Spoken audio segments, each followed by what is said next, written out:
puisi buat UAS, jalan-jalan ke Asahan, singgah sebentar ke Batubara.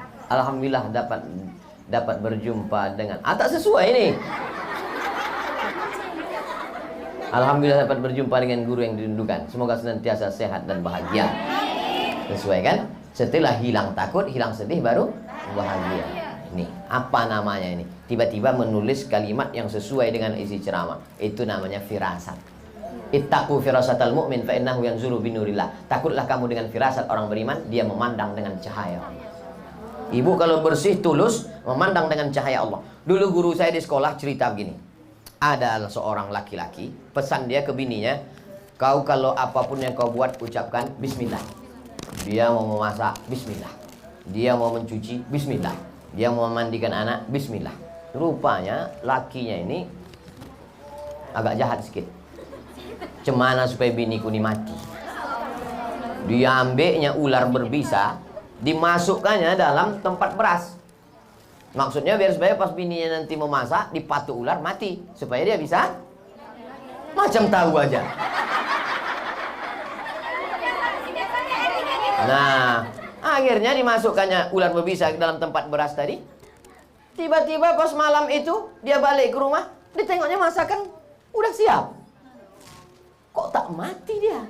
Heran dia, kok tak mati? Ditengoknya tempat beras tadi. Mau menengok ular tadi apakah lepas? Tidak, di senternya lah. Senternya kan? Ibu mau cepat aja lakinya tadi mati. Ini menunjukkan dendam. Tenang dulu, selesai.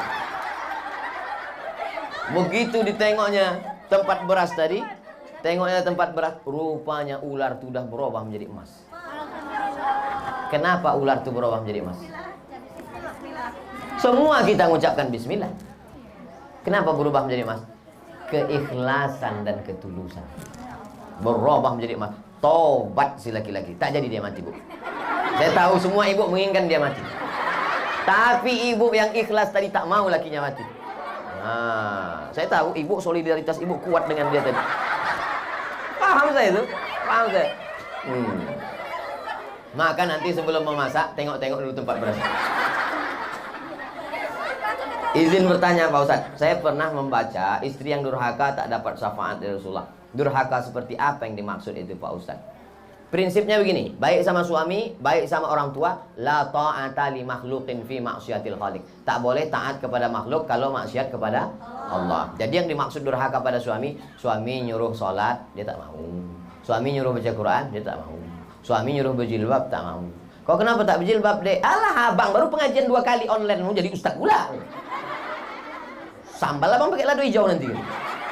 Nah itu bukan durhaka itu namanya suami istri duralek, lebih tinggi lagi dari durhaka. Di atasnya.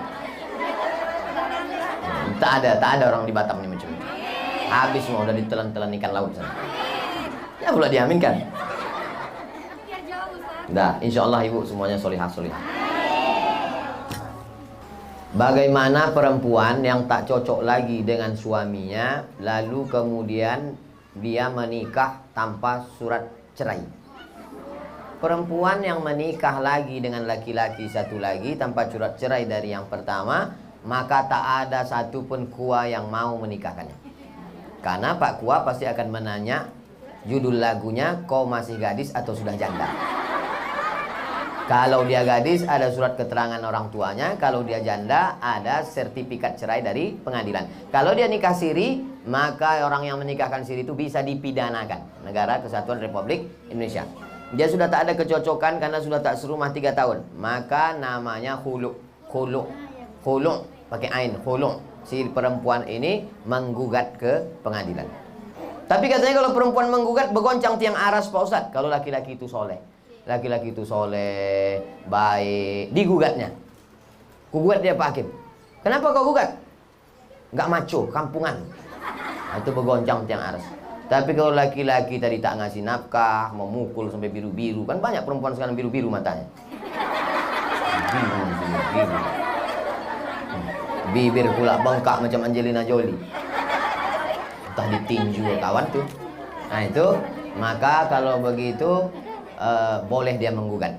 Nah, prinsipnya kalau tidak melawan Allah Subhanahu wa taala, la ta'ata li makhluqin fi maksiatil khaliq. Begitu prosesnya. Setelah keluar sertifikat baru. Kalau tidak, dia bisa digugat di pengadilan. Laki-laki itu bisa masuk penjara. Yang menikah pun bisa masuk penjara. Karena kita negara hukum. Mohon nasihatnya Pak Ustadz, dalam kondisi COVID dengan kondisi ekonomi yang tak stabil, bagaimana menyikapinya dalam rumah tangga? Karena banyak. Itulah yang udah dibahas selama 1 jam tadi. Oh lah mak payahnya. Itulah yang kita bahas dari tadi. Dengar, nanti dengar sekali lagi di radioku. Nantikan dengar selalu ceramah para ulama kita melalui radioku Batam 104,7 FM. Like and share. Saya sudah menikah dan sekarang sudah berpisah. Ternyata saya dibohongi selama perkenalan, sampai yang ternyata dia adalah seorang gay. Gay itu LGBT. Gay itu kalau nampak anak gadis cuek aja dia. Tapi kalau nampak anak lajang meniti air liurnya. Itu gay. Yang paling banyak gay ini di Thailand. Makanya di sana ada musabaqah gay. Namanya Lady Boy. Muka lady, kaki boy. Yang paling hebat merubah buah-buah ini itu di Bangkok. Bisa dirubah orang itu, jeruk itu manis luar biasa. Bisa dirubahnya apel, bisa dirubah genetika tanaman, bisa mereka buat. Bisa itu limau jeruk manis itu tak berbiji dibuatnya. Tapi yang lebih hebat, bisa orang pun tak berbiji dibuatnya. Itulah hebat. Luar biasa mereka. Ini gini. Oke, kita lanjutkan. Hati saya hancur Pak Ustaz. Jangankan ibu, saya pun ikut merasakannya. Coba, saya ini udah sampai pada level bisa merasakan perasaan orang lain. Bagaimana perasaan seorang perempuan, dianggapnya inilah akan menjadi imam dia. Ternyata pas disuruh jadi imam, bang kau jadi imam, aku aja lah. Gimana perasaan dia? Dah, mohon Ustadz beri doa membuat hati saya tenang dan ikhlas atas diri saya. Adakah yang terjadi di dunia ini di luar kuasa Allah? Saya tanya sekali lagi. Adakah yang terjadi di dunia ini di luar kuasa Allah? Kalau ada yang mengatakan ada yang terjadi di luar kuasa Allah, berarti Tuhan itu dua. Ada Tuhan baik, ada Tuhan buruk. Berarti dunia ini tak pernah aman, karena Tuhan baik sama Tuhan buruk ini berkelahi. Lau kana fihi ma'alihatun illallah la fasadata. Seandainya di langit dan di bumi ini ada Tuhan selain Allah, maka sudah lama dunia ini hancur. Oleh sebab itu segala sesuatu terjadi atas kehendak dan kuasa Allah. Langkah, rezeki, pertemuan, maut, kuasa Allah. Itu maka kaca spion itu kecil dibuat. Kaca depan itu besar. Supaya apa? Supaya kita lebih banyak melihat ke depan daripada melihat ke belakang. Ada mobil yang kaca spionnya sebesar kaca depan? Tak ada. Masa lalu itu tengok sekali-sekali aja. Tengok, habis. Kita lebih banyak menatap masa depan. Begitu banyak masa depan di depannya. Yang senyum tak pula bisa nampak mana yang senyum mana yang tidak. Itu sedapnya ceramah musim corona ini. Oleh sebab itu Bapak Ibu yang dimuliakan Allah Subhanahu wa taala, yakinkan bahwa ini adalah sudah selesai tatap masa depan, maka kita berharap, tidak ada tempat berharap kecuali kepada Allah. Kalau kita emosi, marah-marah, ngamuk-ngamuk, itu meledak-ledak. Marah itu apa definisi marah? Definisi marah itu adalah darah dalam jantung yang mendidih, menggelegak ke atas, mengamuk, mata memerah, bawaan emosi. Tapi kalau dia ditahan, kita tidak marah, muncul sedih. Kalau diluapkan, marah. Kalau tak dilepaskan, sedih. Maka tidak ada yang bisa menghilangkan marah dan sedih kecuali ridha menerima takdir ketetapan Allah Subhanahu wa taala. Itu bagian dari takdir Allah. Karena ibu kan sudah usaha dulu, sudah kenal dengan baik, ditengok badannya gagah, berotot, kumis melintang. Kan belakangan baru tahu dia melambai. Artinya sudah usaha. Oleh sebab itu ini sudah di luar dari kemampuan kita sebagai manusia. Maka kita yakin bahwa ada Allah yang mengatur kehidupan. Ada Allah yang mengatur pertemuan. Ada Allah yang mengatur itu semua. Maka banyakkan ibadah. Apa kata Allah dalam Al-Quran? Falya'budu rabb hadzal bait. Banyak-banyaklah kau beribadah kepada Allah. Kalau kau banyak beribadah kepada Allah, at'amahum min ju'. Kalau kau lapar dikasihnya kau makan. Wa amanahum min khauf. Kalau kau cemas dihilangkannya rasa cemas dari dalam hatimu. Hidup ini kalau dipikirkan cemas, berkunang-kunang kepala, sampai jam 2 malam mata tak tidur, nama penyakitnya insomnia, pergi nemui psikolog, psikiater, Pak psikolog, saya punya masalah, sudah 2 malam tak tidur-tidur. Psikolog tuh ngangguk-ngangguk aja, psikiater tuh ngangguk-ngangguk aja, diambilnya kertas resep dikasihnya. Ini makan sebelum makan, ini makan setelah makan, ini makan setengah makan, ini makan 3 kali, ini makan 2 kali. Nengok itu bertambah pula beban kepala kita. Kalau hidup ini cuma untuk tidur aja, dikasihnya pil tidur. Begitu kita makan, hilang. Begitu dosisnya habis, kumat lagi.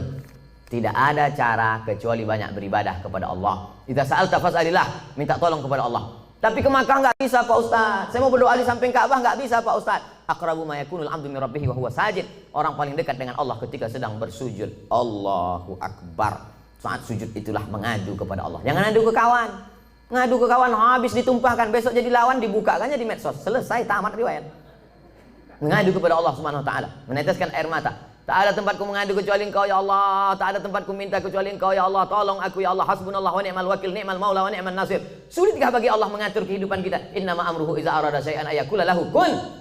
Mudah bagi Allah. Lalu kenapa dibuatnya hidup kita ini sulit? Dia ingin melihat kita merintih di tengah malam bermunajat melelehkan air mata. Itu yang diinginkan Allah dari hambanya yang dia sukai. Oleh sebab itu, tanamkan dalam diri kita, aku dicintai Allah, aku disayangi Allah, aku disukai Allah. Allah menyelesaikan setiap perkaraku, Allah memperhatikan aku, Allah melihat aku, Allah mengatur kehidupanku. Tiap hari dikatakan itu. Makanya selesai sholat kita katakan, la ilaha illallah wahdahu la syarikalah, lahul mulku wa lahul hamdu, yuhyi wa yumiit wa huwa ala kulli syai'in qadir. Hukuman apa sebenarnya untuk seorang homoseks di dunia dan di akhirat? Man ra'aitumuhu ya'malu 'amala qaumi Lut. Siapa yang kamu lihat melakukan perbuatan umat Nabi Lut, faqtulul fa'il wal maf'ul, maka hukumnya adalah hukum mati. Andai diterapkan hukum Islam, itu bencong-bencong itu tobat semua. Begitu dipancung kepala, hilang bencong.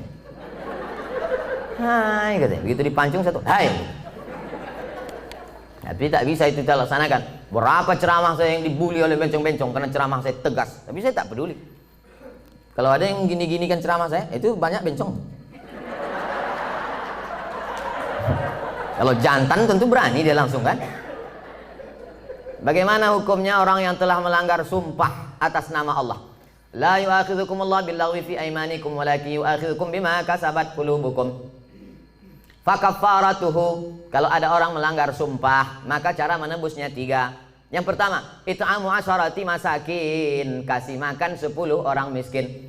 Au kiswatuhum, atau kasih 10 pakaian orang miskin. Au tahriru raqabah, atau membebaskan budak hamba sahaya. Kalau tak sanggup paman menjajid, siapa yang tak sanggup? Fasyamu salasati ayyam, puasa 3 hari. Maka ibu jangan percaya kalau bapak ini bersumpah. Sampai mati mah nggak akan nikah lagi. Puasa dia 3 hari selesai.